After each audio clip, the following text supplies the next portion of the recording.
Hello everyone, and welcome to another edition of Ian's Saturday Night. I just got back from a screening of a movie that I was in where I play a failed business owner of a restaurant. It was grueling work. It took 7 hours, but with each outing, I learned a lot. A lot of hard work. But I did well, and I thank everyone that was in it with me. I had a very small part, but you could tell I was the restaurant owner, and it went pretty well. I saw the screening, and it was a local production, so it was packed in the space we had it. It was a church, a community center. But I had a good turnout, and I don't know how well I did. I mean, the film looked great, great cinematography, great photography, and pacing. But I don't know how well I did. I can't criticize myself. I'm always shocked when I see myself on film. In other news, I had a very, as you can tell from my last video experience that I shared with you, I had a death of someone very close to me, my college roommate Christopher Stein, and that took a lot out of me. So I'm still processing that loss, because he had cerebral palsy, just like myself, and we had a lot of similarities. Even though he was more aggressive, he was, more a little pushier, but we shared experiences, and the loss is hard for me to handle because he died from COVID, and he got pneumonia. And that's also my big fear, is to one day get pneumonia and the Grim Reaper will come upon me. And I also miss being in a relationship, but there's nothing I can do about that. I just have to let things go and hope the person that I shared a lot with, she seems happy. She seems happy. Honestly, she seems happy without me. So I have to accept that fact and to move forward. I know that she cares a lot for me, but in many ways, I feel like she pushed me aside. I do feel that way. And that's hard for me to admit, because I always like to be very generous, but I have to say, I feel like she pushed me aside and stomped on my heart. I know that I keep going back to that in my mind, but the situation was so surrealistic to me and inexplainable, and I do feel like she stomped on my heart a little bit, especially as I've talked to you before, and she didn't talk to me for the whole 10 hours I was in bed at night, and I was just staring at her backside.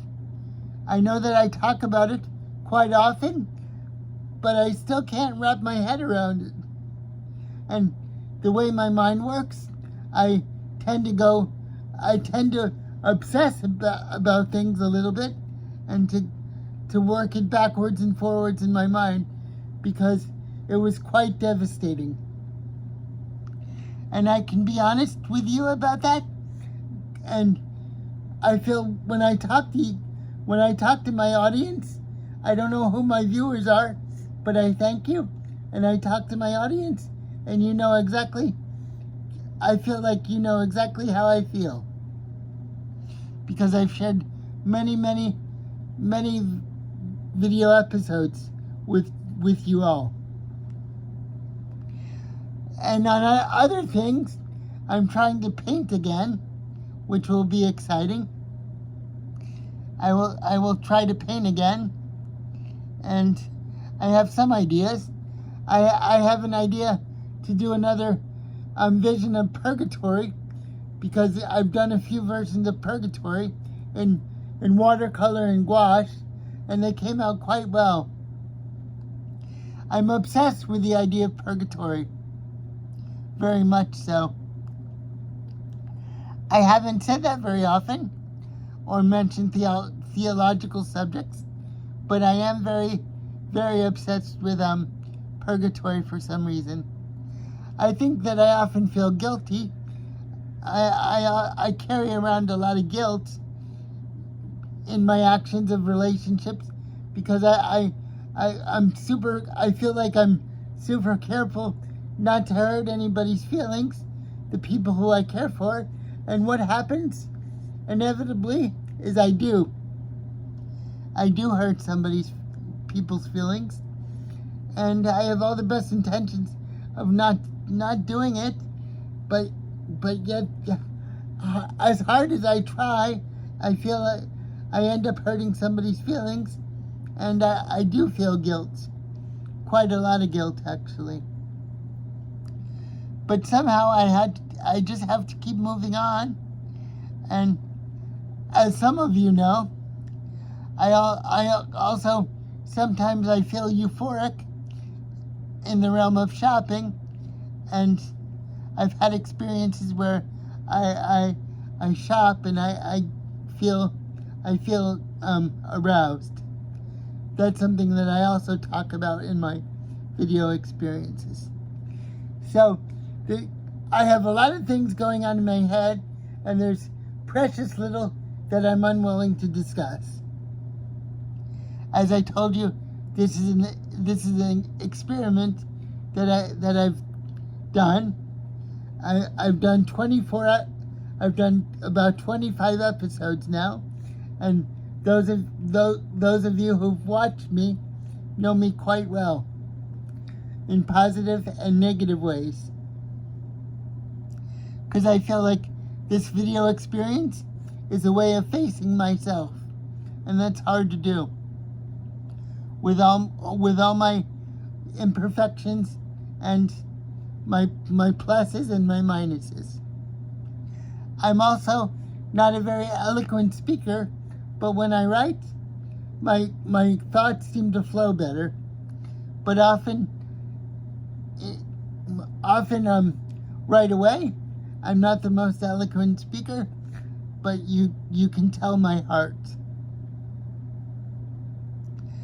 I often move my head around a lot when I speak, but that's a product of a condition of that's an effect of my cerebral palsy.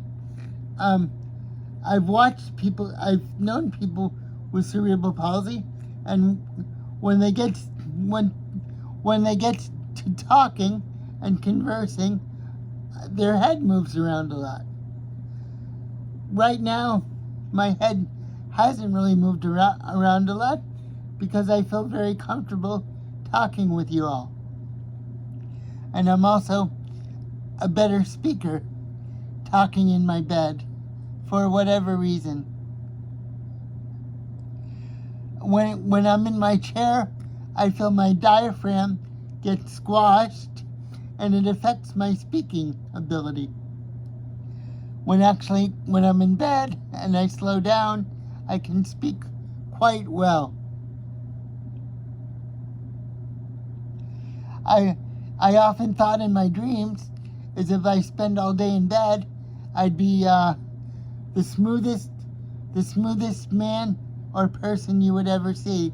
But of course, in my day-to-day life, I can't go around in bed in my day-to-day life. But I've often thought that would be the ideal position. There's something psychological going on there, but right now, I don't want to analyze that, and I don't like to be bedridden, I think that's the basic fear that I have of being bedridden, and that's also why I don't like some scary movie that I mentioned before that starts with an E.